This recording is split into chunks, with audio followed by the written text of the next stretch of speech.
try to untangle that knot for you, the listener. Yeah, and today's mission, it's a big one.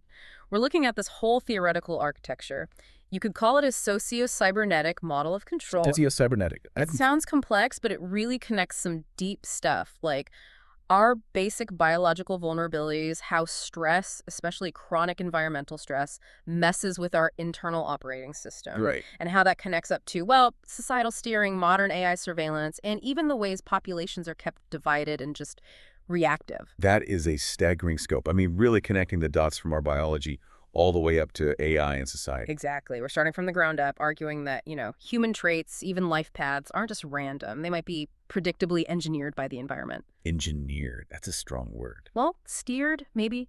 And the scary part is how new tech, AI specifically, is making the steering process potentially much more precise. Okay, so what's the roadmap for this deep dive? We'll start with the biology epigenetics, how environmental stress can literally change human development. We'll touch on that RK selection idea as a framework. RK, like the rabbit and elephant strategies? Sort of, yeah.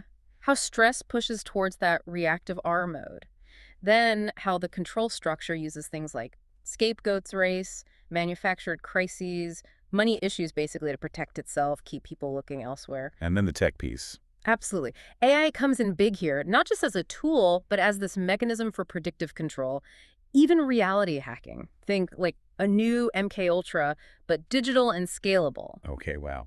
Reality hacking. And finally, we have to talk about resistance. There's this radical idea proposed in the sources, unconditional acceleration or overload, basically fighting back with overwhelming complexity. All right. Sounds like we have a lot to unpack. Let's get into it. Okay, so let's start right at the bottom. Biology. You mentioned epigenetics. The sources call it the software of human traits. Yeah, that software analogy is really helpful, I think. Your DNA, your genes, that's like the blueprint or the music score. It's mostly fixed. Right. But epigenetics, that's the control system. It's dynamic. It tells the genes which ones to turn on, which to turn off, which parts of the music get played loud, which gets silenced. So it's like the conductor or the mixing board? Exactly. It's the master switchboard. And, when we talk about aging, a big part of that is this epigenetic software just getting corrupted over time. Errors creep in. Okay, that makes sense. But the really unsettling part, the sources say, is that this isn't just about us. This corrupted software, this stress response, it can be passed down. That's the kicker. Intergenerational inheritance of experience. It sounds wild, but the evidence is mounting. So like a really traumatic experience your parent had. Or even grandparent, yeah. That profound stress can literally change the epigenetic settings, the software configuration in their sperm or eggs. And that impacts the offspring's development, their health, their predispositions, even before they're conceived. That's mind-blowing. So it's not just nature or nurture. It's like nurture becomes nature. In a way, yes. The environmental experience gets written onto the biological instruction manual for the next generation.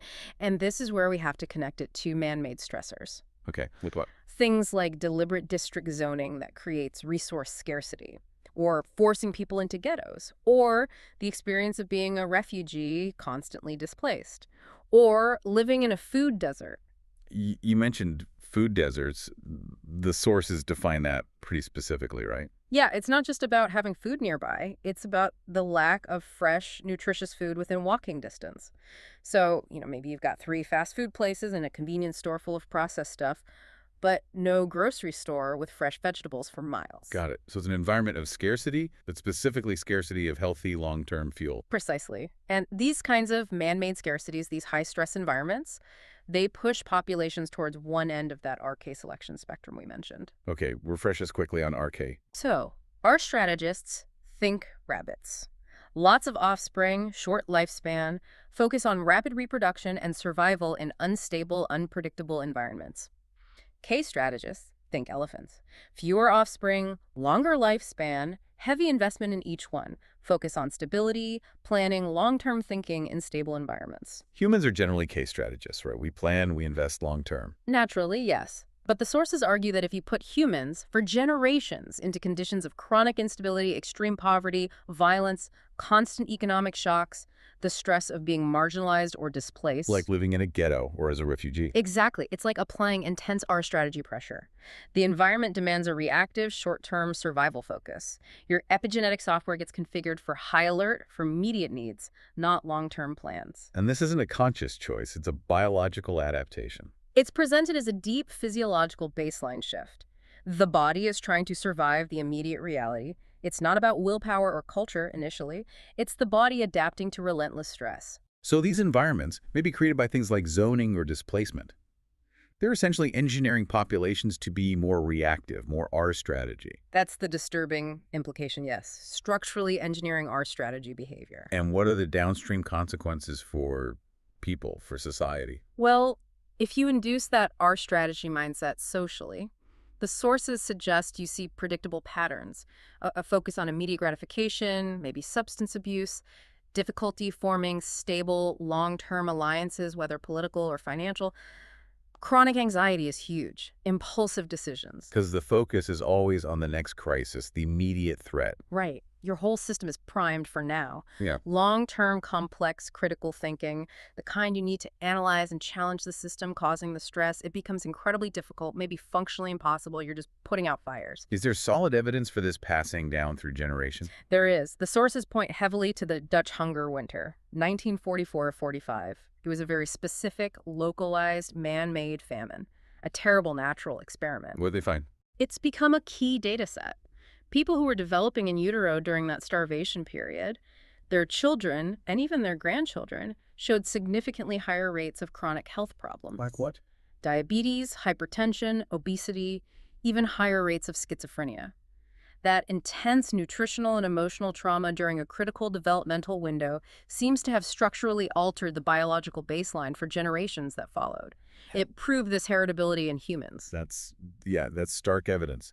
It connects man-made hardship like being a refugee, malnourished, or living under zoning that creates danger and scarcity directly to the life paths of descendants. It's hard to argue with. And we see echoes in lab studies too, like that famous mouse experiment with the almond smell. Right. Tell us about that one again. Male mice were given a mild shock whenever they smelled an almond-like scent. So they learned to fear that smell as stressful association. These two generations were born already showing heightened sensitivity and fear response specifically to that almond smell. Even though they'd never been shocked, they had physical changes in their olfactory neurons related to that scent. The fear was inherited. Wow. Okay. So let's tie this back. If these environmental stressors, segregation, lack of opportunity, forced migration, resource denial, through things like zoning, if they predictably change biology and neurology across generations. Creating populations that might be, say, more prone to chronic illness or more reactive, less able to plan long-term. Then AI, its predictive power, suddenly looks very different, doesn't it? That's the chilling connection the sources make. If you can model the general biological and behavioral outcomes of these systemic R strategy pressures, AI can potentially ingest vast amounts of data, decades of neighborhood data, resource maps, zoning laws, health records, policing patterns, predict where unrest might flare up, who might dissent, even predict individual actions or life trajectories years in advance, based not on the individual, but on the statistical probability derived from the environment their grandparents lived in. It basically turns people from complex individuals into data points, predictable outcomes. That's exactly the term the sources use, dividuals. Yeah. Not individuals, but dividuals. Statistical aggregates, predictable based on the inherited software settings shaped by generations of environmental stress. So this biological vulnerability, this sort of engineered predictability, that's what the larger system, this socio-cybernetic structure, can leverage. Now we're moving up a level, looking at the architecture of control itself. And its goal, you said, isn't really to manage reality as it is, but to simplify it through variety attenuation. Right. Variety attenuation. It sounds technical, but it's a core concept in cybernetics, the science of control systems. High variety means complexity, unpredictability. Low variety means simplicity, predictability. And systems prefer low variety because it's easier to manage. Exactly, especially control systems. So the goal isn't to deal with the messy, high-variety reality of human beings and society. It's to reduce that variety, limit the options, simplify the problems, make things more predictable. How do you do that in practice? How does a system simplify people? Think about standardized testing in schools, or the limited range of choices in mainstream politics or media, or even just highly structured repetitive jobs. These are all ways of reducing the possibility space for thought and action, attenuating variety. Okay, and the sources say a key tool for this is creating weaponized chaos. Yes. This isn't just random bad stuff happening. It's presented as a strategic creation of an environment where people feel constantly overwhelmed, perpetually putting out fires. An endless barrage of contradictory news headlines, manufactured anxiety about the economy or health scares or social upheaval, maybe recurring, predictable yet disruptive economic shocks. The goal is to keep the individual mind stuck in reaction mode. No time, no energy for deep reflection. And this ties back directly to the RK thing, right? It forces us into that reactive our strategy mode. Precisely. It induces our strategy behavior. Humans might naturally lean K-planning, investing, building complex models of the world. But if the system makes your environment feel fundamentally unstable, chaotic, dangerous... You shift gears? Survival mode. Exactly. Long-term critical thinking, building coalitions, challenging the structure. Functionally impossible when you're just trying to cope with the immediate paralyzing chaos day after day. You're too tired, too isolated, maybe too scared. And this demand for low-variety compliance, for predictability, it shows up starkly in work and education. This is the hunter-farmer mismatch. Yeah, this is a really insightful part of the analysis, I think. The modern industrial system, including schools and workplaces, generally rewards and relies on what the sources call the farmer mindset. Describe the farmer mindset. It's about being sequential, predictable, disciplined, good at routine tasks, focused, diligent with low-variety work, steady planners. They fit the system's needs perfectly because they minimize disruption and maximize predictable output. But there's another cognitive style, the hunter. Right. The hunter mindset is described as high variety, dynamic, nonlinear thinking, novelty-seeking, easily bored by routine. They often thrive in chaotic, high-input situations where they can make novel connections, sometimes associated with ADHD traits. In this hunter style, it doesn't fit the standard mold. It's inherently incompatible with the rigid, low-variety structure of most schools and many corporate jobs. The system demands conformity, repetition, predictability. The hunter mind rebels against that. So what does the system do?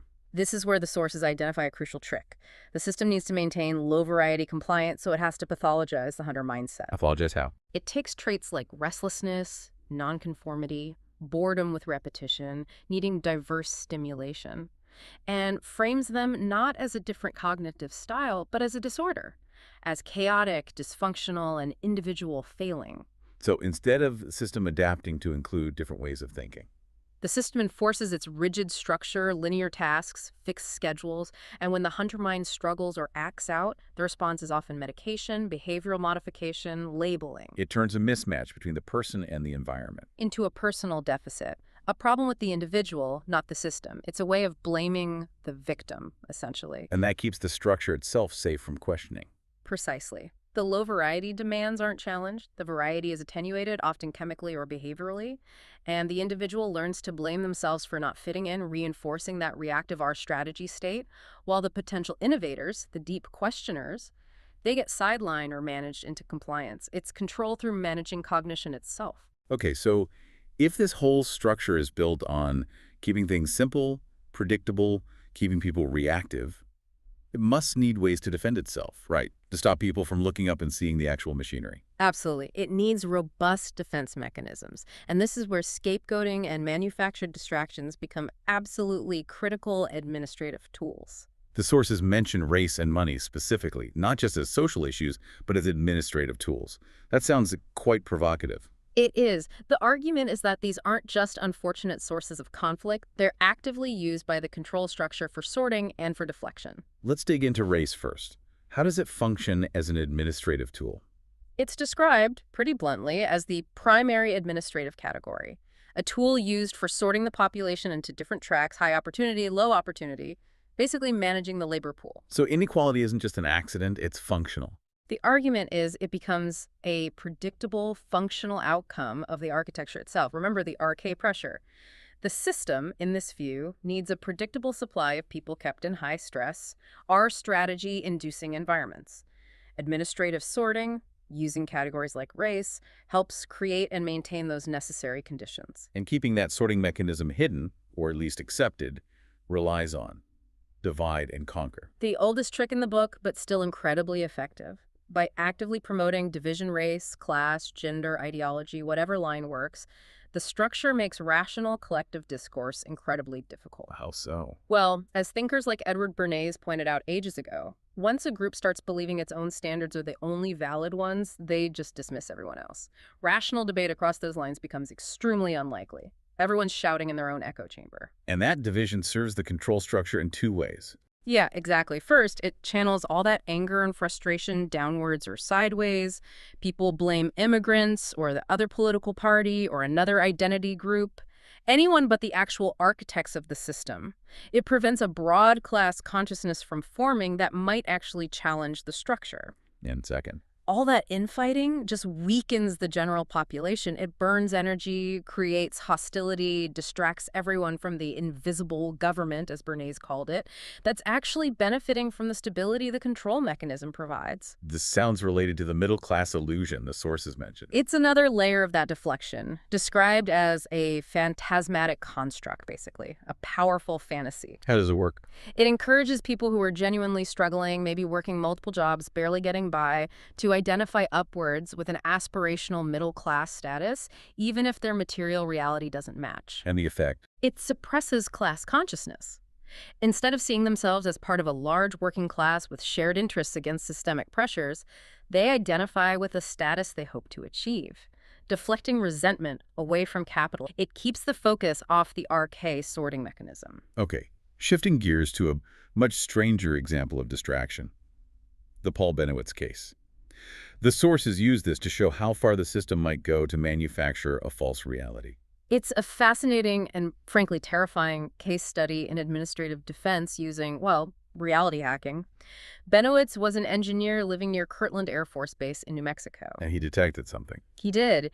He was picking up real signals, coded transmissions, evidence of experimental aircraft, likely early stealth technology, stuff the military absolutely did not want public. He was basically an accidental whistleblower. So they needed to shut him up, but couldn't just arrest him without confirming his discoveries were real.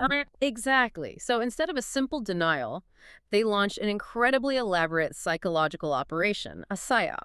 They manufactured an entirely false reality for him, centered around hostile aliens. Aliens. How did they do that? Systematically. Intelligence operatives fed him forged documents talking about captured UFOs, secret underground alien bases, treaties gone wrong, escalating sensational stuff designed to hook into his existing beliefs. Just documents. Oh no, it went much further. They apparently used sophisticated tech. The sources claim they beamed fake alien transmissions right into his house. They even allegedly rigged his computer to feed him data confirming the alien narrative they were spinning. It's literally gaslighting someone on a massive scale with high technology. It's textbook weaponized hyperstition. A hyperstition is a fiction that becomes real because people believe in it and act on it. Here, they weaponized it. They built a compelling fiction to overwrite his reality. And a purpose of the alien story. It was the perfect weaponized hyperstition. Its goal was purely administrative, systemic. First, completely discredit Bennewitz. Make him sound crazy. Ensure that anyone looking into his actual legitimate findings about classified military projects would look ridiculous by association. So it created noise to drown out the signal. Exactly. And it induced systematic collective forgetting. People remembered the weird alien guy, not the potential evidence of secret government programs he initially stumbled upon. It was a total smokescreen, defending the structure by deploying overwhelming, distracting fiction. This idea of controlling narratives, manufacturing them, it connects back to something else the sources mentioned.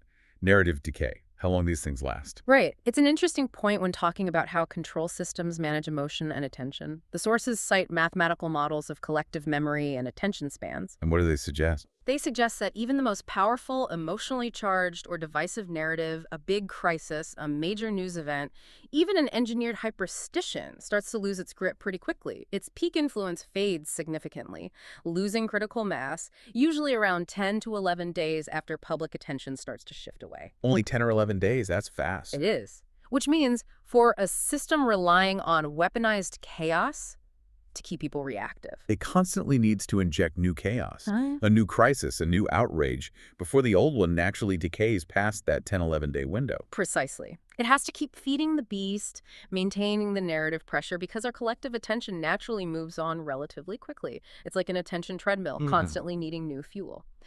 Okay, so if Bennewitz shows what was possible with analog reality hacking against one person, we now have to scale that up massively with AI. The sources really argue we've moved from the era of, say, physical mind control attempts like MKUltra Right, the CIA program back in the day. to a new era of digital, scalable mind control, or at least reality manipulation. Let's quickly recap MKUltra's goal, just for context. Sure. MKUltra was this infamous, often illegal CIA program trying to achieve direct mind control. They experimented with powerful drugs, hypnosis, sensory deprivation, psychological torture, often on unwitting subjects. Trying to create programmed agents, Manchurian candidates, alter memories, that sort of thing. Exactly. Trying to directly, physically, chemically reprogram the brain. It was crude, dangerous, and ethically horrific. But the sources say manipulating memory and reality is easier now and more scalable because it's digital. That's the terrifying argument. The foundation is already there. Psychological research shows it's surprisingly easy to distort memories or insert small false memories just through suggestion. Really? How easy? Studies have convinced people up to 70% in some experiments that they committed a crime like theft or assault that absolutely never happened. Just using suggestive interview techniques, maybe fake corroboration from a family member, our memory is more malleable than we think. Okay, that's worrying enough. Now add AI to that. Now add AI. It enables reality hacking tools like sophisticated deepfakes.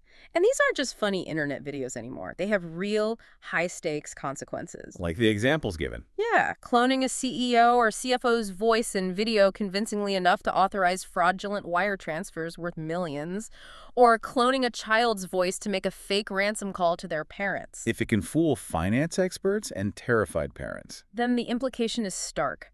A government or some other powerful entity could potentially mass gaslight a population, fabricate personalized news feeds, create fake video evidence, tailor narratives to exploit individual biases and fears, all at scale. This really is the new tech-themed MKUltra then, not necessarily about creating one assassin, but about steering mass perception. Shaping reality for millions. And it fits into this broader shift the sources describe, away from old disciplinary societies. Where power worked by locking people up, prisons, factories, schools. Towards what they call societies of control, where power isn't about walls, it's about information flows, networks, modulation. It permeates everything. And in this new system, the very idea of the individual changes. Radically.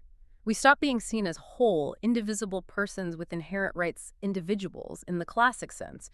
We become statistical aggregates, what Deleuze and these sources call dividuals, broken down into data points, demographics, statistics. So you're no longer John Smith's citizen. You're a collection of data points representing a certain probability profile. Exactly. The moment you're reduced to data, you lose that unique individuality and just become an input variable for the system's predictive models.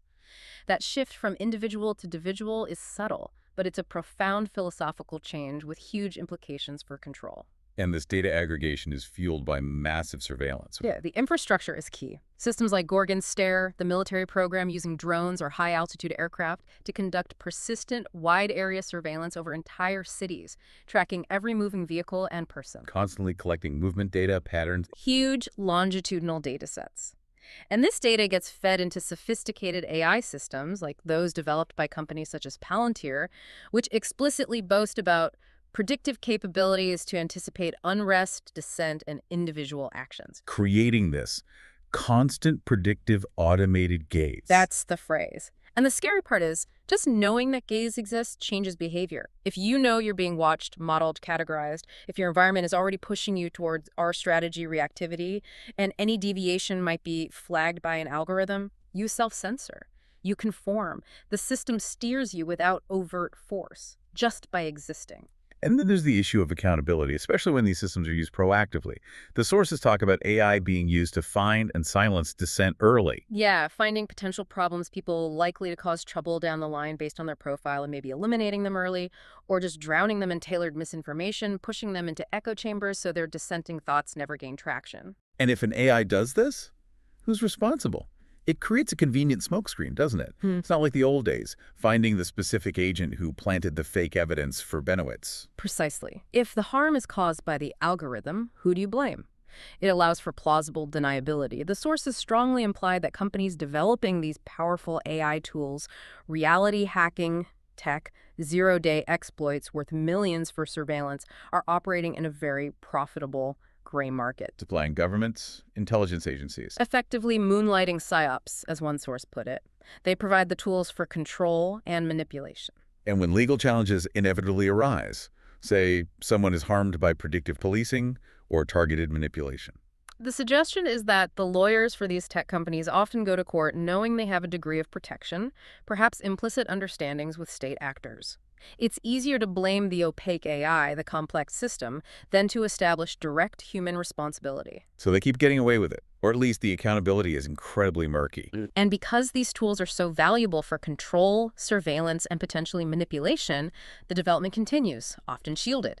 It ensures the constant predictive automated gaze keeps operating, keeps refining itself, largely outside effective oversight or accountability. Okay, this picture is pretty bleak. We've got the biological vulnerability, the control structure simplifying reality through chaos, defended by scapegoats and distractions, and now amplified by predictive reality hacking AI that seems almost unaccountable. So what's left? What's the resistance strategy proposed in these sources? It's definitely radical. It's framed as unconditional acceleration or overload. Acceleration, like lean into the chaos. Kind of, but more specifically, it's about leveraging the very cognitive style the system tries to suppress, that high-variety hunter mindset, and using it to attack the system's core weakness, its need for low variety. So if the system wants simplicity, you give it complexity.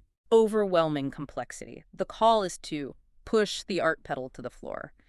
Generate a massive, relentless volume of high-variety input, new ideas, strange connections, unexpected creations, sheer data. Flood the system with stuff it doesn't know how to handle. It sounds like an information offensive, using volume and originality as weapons. Exactly. You're trying to overwhelm the system's ability to categorize, simplify, and control the narrative. It relies on a scarcity model, right? Gatekeepers assume unique, high-quality ideas are rare and need careful filtering. So you break that model by just producing tons of stuff. Sheer volume and variety. The hunter mindset is good at this, generating lots of ideas, exploring tangents. The strategy is basically stuff every AI you can find, ChatGPT, Midjourney, whatever, absolutely full to the brim. Feed it constant streams of novel data, weird prompts, unexpected combinations. Trying to force it to evolve faster or just break it with noise? Maybe both. Generate input faster than the control systems, human or AI, can possibly attenuate or make sense of. It connects to some strands of accelerationist thought, the idea that you don't fight the technological pressure, you increase it, floor it. Push the system until it either breaks down or transforms into something completely different. Is this where figures like Nick Land and the CCRU come in? That idea of accelerating capitalism or technology past its breaking point? There are definite echoes, yeah. The only way through is through, but faster. Force the adaptation. It also reminds me of what the source has said about original thinkers. Right. People like Edison, with his thousands of failed filaments, or prolific artists and writers, their genius wasn't having only good ideas, it was generating a massive volume of ideas, including many bad or mediocre ones, to get to the truly original breakthroughs. That nonconformity, that willingness to generate noise is key. It's essential to doubt the default, as one source puts it, to achieve the opposite of déjà vu. Seeing something familiar, something you take for granted, as if for the first time with fresh eyes. That requires generating variety, trying weird things. Okay, but this strategy, pushing the pedal to the floor, it must have risks, right? How would the system, the gatekeepers, react to this flood? They'd likely deploy what the sources call the slop defense. Slop defense. Yeah. The established players, old media, academic institutions, cultural authorities whose power relies on variety digital content, especially if it's AI-assisted or just voluminous as slop, as meaningless noise, junk data, low quality. So it's not just an aesthetic judgment, it's a defense mechanism. Absolutely. It's aimed at protecting their economic model, their role as filters and curators, which is threatened by abundance.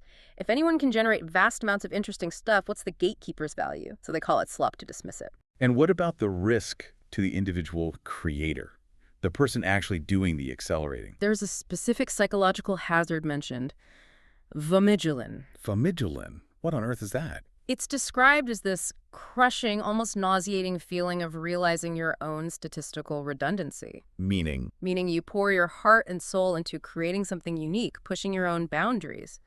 And then you see an AI replicate your style, your core ideas, maybe even improve on them in milliseconds. It generates 1,000 variations while you're still catching your breath. that sounds existentially terrifying. It is. The act of going full blast, of trying to overload the system, might lead you directly to this crisis point where you confront the possibility that your unique human creativity is, in some sense, just a pattern that can be statistically replicated and scaled infinitely by a machine. What's your value then? So the proposed survival strategy against being turned into a predictable individual. Is to embrace and amplify your own cognitive complexity, your hunter capacity for high variety generation. But you have to be prepared for the systemic pushback, the slop defense, and the potential personal existential crisis of Valmidjulan. It's like fighting fire with fire. But the fire is information, and it might burn you too. That's a good way to put it. The core idea remains. Use high variety disruption against a low variety system. Overload its capacity to process and control. Force it to adapt or burn out. It's presented as perhaps the only way to regain agency in the face of increasingly sophisticated control. #Joutra. Wow, okay, that was intense. We've covered a huge amount of ground here. Started right down at the biological level, didn't we? Epigenetics, how man-made stress from things like specific zoning or being a refugee can literally program vulnerability across generations, pushing towards that reactive R strategy. Yeah, then we mapped out the structure built on that vulnerability, the goal of variety attenuation, keeping things simple for control, and how that leads to pathologizing the hunter mindset, the nonconformists, framing a systemic issue as an individual failing. And the defenses, using race and money as administrative tools for sorting and division, manufacturing distractions like that absolutely wild Bennewitz UFO story, basically weaponized hyperstition to create collective forgetting. And then the digital escalation. AI as the new MKUltra, enabling mass reality hacking. The constant, predictive, automated gaze-watching not individuals, all operating in this legally murky area, dodging accountability. So, for you, listening, Yeah. the big takeaway seems to be about recognizing the architecture, understanding the mechanism itself. That's got to be the starting point. The system works by keeping you focused on the emotional narratives, the fear, the anger, the division, the immediate crisis, that weaponized chaos. The R strategy fuel. Exactly. So your real agency, your defense, lies in stepping back from that emotional reaction, leveraging your own complexity, your K-strategy capacity to see the structure that's producing the chaos. Respond to the mechanism, not just the manipulated feelings it creates. Focus on the signal, ignore the noise as much as possible. Which brings us to our final thought for you this week.